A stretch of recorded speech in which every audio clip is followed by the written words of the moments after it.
ngayong season na literal na yumanig sa buong basketball world, ito na yon. When Luka Doncic was traded to the Los Angeles Lakers.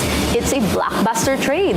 Fans in disbelief, analysts talking for weeks. Maski ako, partner, no, nagulat ako na isang generational superstar lumipat Tama, totoo. sa isang koponan na hindi naman akalain ng maraming fans, maraming NBA fans.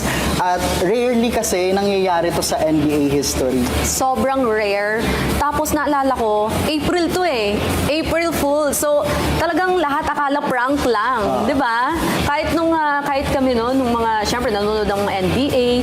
Tapos, mismo, pati yung mga players, si Luka, talagang, pati siya hindi niya alam na na-trade siya, 'di ba? At saka at an early age, at 26, nasa prime nasa prime pa yung performance niya. Kaya maraming fans ang nagulat na bakit biglang nagkaroon ng trade doon sa Lakers and Dallas Mavericks. Tapos, after nun, ang daming mga theories, mga speculation from fans. Ano yung mga nabasa mo? Ang nakita ko sa social media, nagkaroon ng debate, nagkaroon ng social media rage doon sa trading kasi ang sabi, isa sa factor ng ng general manager ay ang overweight daw si Luka Doncic kaya nakaka-apekto daw ito sa performance niya. Pero, syempre, wala namang official na statement, no? Pero, speaking of Luka Doncic, kasi kahit nasabihin nating big man nga siya, talagang natulungan niya yung koponan niya na makaabot ng finals sa NBA. So, parang hindi talaga hindi nagmamatter kung mabigat ba siya, na mabagal ba siya tumakbo. And knowing na Anthony Davis naman, isa din siya sa star dun sa koponan niya. Tapos the fact na nag-trade, talagang nagulat lahat. Yes, at alam naman natin na si Anthony Davis ay veterano na rin pagdating sa competition na yon. At kaya maraming fans talaga ang nag-react. Actually, meron pang mga nagprotesta. Bakit daw lugi Lugi, bakit si Anthony Davis ang ipinalit sa Totoo. bata, ang pinakabata na si Luka Doncic. Oo. And speaking of Anthony Davis, nako, talagang kasama siya sa Paris Olympics, napanood ko din siya doon. Tapos, so, ibig sabihin noon, talagang magaling siya pagdating sa basketball.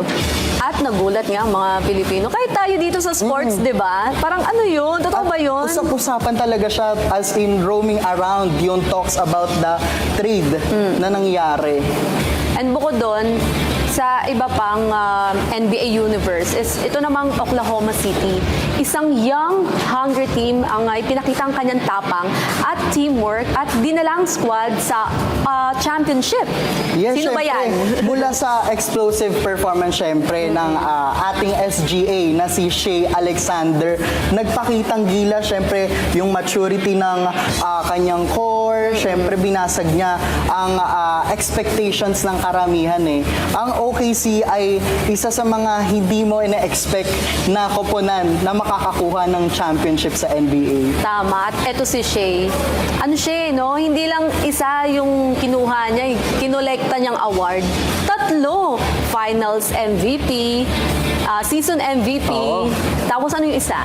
Conference MVP. Conference MVP. At saka syempre may title pa siya na NBA championship.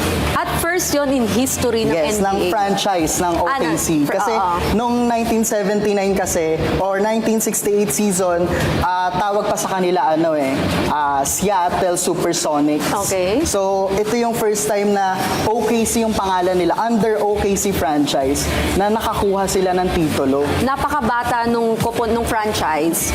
Tapos, ang bata din nung nanalo. Tapos, na-sweep niya lahat ng record, no? Ito daw ang pinakabatang champion na koponan sa pinakabuong NBA history. Ang galing, no? Kasi halos mga kasing edad lang natin sila. Pero tignan mo naman yung mga Nasa peak nila. na sila ng kanilang karere, no? Dadating din tayo dyan, partner. Pero